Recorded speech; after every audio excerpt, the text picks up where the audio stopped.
मुर्तसिम खान जो आजकल आप सबका क्रश बन चुके हैं, उनकी और मीरब की कहानी में आज आप देखेंगे कि किस तरह से मीरब अपनी जिंदगी की सबसे बड़ी हकीकत को अपनाने के लिए दुश्वारियों का सामना करती है और कहां कहां मुर्तसिम उसकी ढाल बनता है। Welcome back to funtainment with Zahra. पिछले एपिसोड में आपने देखा कि मीरब के सामने एक बहुत बड़ी हकीकत आई कि वक़ास साहब उसके बाप नहीं हैं, बल्कि अनवर साहब हैं उसके असली वालिद। अब अनवर साहब उस दिन को याद करके परेशान खड़े हैं जब मीरब की पैदाइश वाले दिन उनकी बीवी का इंतकाल हो गया था और उन्होंने इसी वजह से मीरब को अपनाने से इनकार कर दिया था। अनवर साहब के बड़े भाई ने और भाभी साहिबा ने इस सूरत हाल से परेशान होकर मीरब को वक़ास साहब को सौंप दिया, मगर वक़ास साहब से ये वादा लिया कि जब मीरब बड़ी हो जाएगी तो उसे सच्चाई बताकर हमारे पास वापस ले आएंगे। अब अनवर साहब इस बात को रो रहे हैं कि काश उन्होंने उस दिन मीरब को अपना लिया होता तो आज किसी को भी इतनी तकलीफ ना उठानी पड़ती। यहाँ भाभी बेगम उन्हें समझाती हैं कि अगर तुम मीरब के सर पर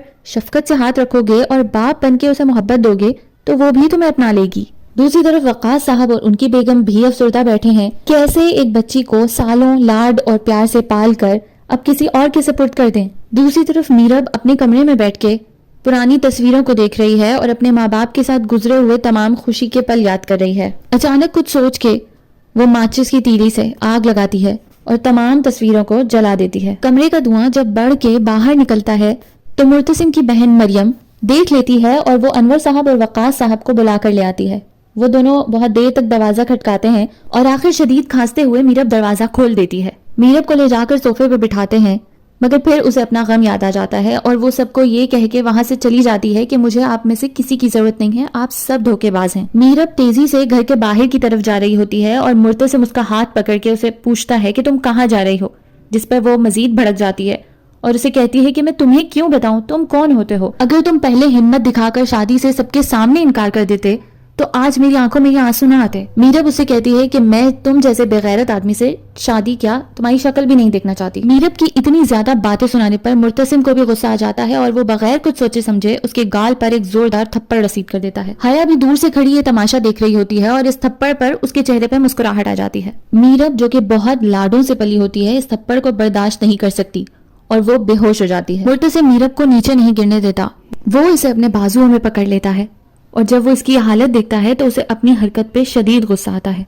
मुर्तसिम मीरब को उसके कमरे तक पहुंचा के वहां से चला जाता है। बहुत देर गुजरने के बावजूद मीरब को होश नहीं आ रहा होता और उसके माँ बाप परेशान हो रहे होते हैं। दूसरी तरफ मुर्तसिम अपने आप को खड़ा कोस रहा होता है कि कैसे वो किसी लड़की पर हाथ उठा सकता है। इस जल्दी पर तेल का काम करने हया मैडम वहां आ जाती हैं मुर्तसिम के लिए चाय लेके। वो मुर्तसिम से कहती है कि तुम्हें मालूम भी है कि मीरब उस तरह क्यों भाग रही थी? वो कहती है कि मीरब को अब ये पता चला है कि जिनको वो सारी जिंदगी माँ बाप मानती थी वो उसके माँ बाप नहीं हैं। हया मुर्तसिम से कहती है कि तुम्हारी शादी तुम्हारे घर वाले एक ऐसी लड़की से करवा रहे हैं जिसके माँ बाप का ही पता नहीं है। मुर्तसिम गुस्से में वहाँ से चला जाता है और अपनी माँ से पूछता है कि आखिर आप मुझे ये हकीकत मीरब की कब बताने वाली थी? भाभी साहिबा कहती हैं कि इस बात से कोई फर्क नहीं पड़ता। मुर्तसिम कहता है कि मैं कैसे ऐसी लड़की से शादी कर लूं जिसके माँ बाप का ही नहीं पता, कौन है उसके माँ बाप? वहीं अनवर साहब आ जाते हैं और वो मुर्तसिम को कहते हैं कि मैं हूँ उसका हकीकी बाप। मुर्तसिम खड़ा हैरानी से उन्हें देख रहा होता है कि भाभी साहिबा उसे कहती हैं कि तुम्हारे अब्बू चाहते थे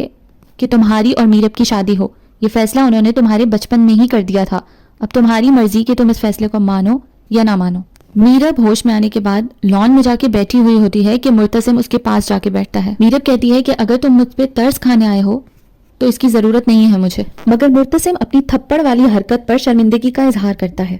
यहाँ मीरब मुर्तसिम से कहती है कि अब मैं तुम्हारी चचा साथ साबित हो गई हूँ तो इसका हरगिज ये मतलब मत समझना कि मैं तुमसे शादी करने पर राजी हो जाऊंगी। मुर्तसिम उसे गुस्से में कहता है कि अब भी तुम में इतनी अकल बाकी है, और मीरब कहती है कि ये अकल नहीं है, ये इज्जत नफ्स है जो किसी बाप से नहीं मिलती। वो मुर्तसिम से कहती है कि मेरी इज्जत नफ्स को तुम गवारा नहीं हो। कुछ देर बाद मीरब के कमरे में उसके वालिद अनवर साहब आते हैं उससे बात करने। वो मीरब से अपनी ख्वाहिश का इजहार करते हैं कि मीरब उन्हें बाबा कह के पुकारे। मीरब उनसे कहती है कि आपने तो मुझे पैदा होते ही किसी और के हवाले कर दिया था, सारी जिंदगी आप मुझे अपनी माँ का कातिल समझते रहे हैं और अब अचानक से मैं आपके लिए मोहब्बत का इजहार करने लग जाऊं। मीरब इसके बाद उन्हें कमरे से जाने का कहती है। उसकी आंखें भी ये सब कहते हुए नम होती हैं और अनवर साहब भी कमरे से निकलते हुए बहुत रो रहे होते हैं। दूसरी तरफ भाभी बेगम वक़ास साहब और उनकी बेगम को कहती हैं कि उन्हें लगता है कि इन दोनों को यहाँ से चले जाना चाहिए अपने घर, क्योंकि जब तक वो यहाँ रहेंगे मीरब अपने नए रिश्तों को अपनाने में मुश्किलात का सामना करती रहेगी اور پھر وقاص صاحب اور ان کی بیگم میرب سے ملے بغیر شدید غم اور تکلیف کے ساتھ وہاں سے روانہ ہو جاتے ہیں۔ عین وقت پہ جب میرب کو ان کے جانے کی خبر ملتی ہے تو وہ ان کا پیچھا کرتی ہے، مگر تب تک گاڑی روانہ ہو چکی ہوتی ہے۔ میرب انہیں جاتا دیکھ وہیں بیٹھ کے رونے لگتی ہے۔ مرتسم میرب کو وہاں سے اٹھانے کے لیے اپنا ہاتھ آگے کرتا ہے۔ میرب اس کا ہاتھ تھام کے کھڑی تو ہو جاتی ہے، مگر پھر وہ اس کی طرف دیکھ کے کہتی ہے کہ مجھے تمہارے سہارے کی ضرورت نہیں ہے۔ شام کے بعد وہ وقاص صاحب کو فون کرتی ہے، مگر وہ اس کی کال پک نہیں کرتے، جس پر وہ مرتسم کے پاس جا کر اسے کہتی ہے کہ مجھے میرے ماں باپ کی یاد آ رہی ہے، مجھے ایک بار ان کے پاس ان کے گھر لے چلو۔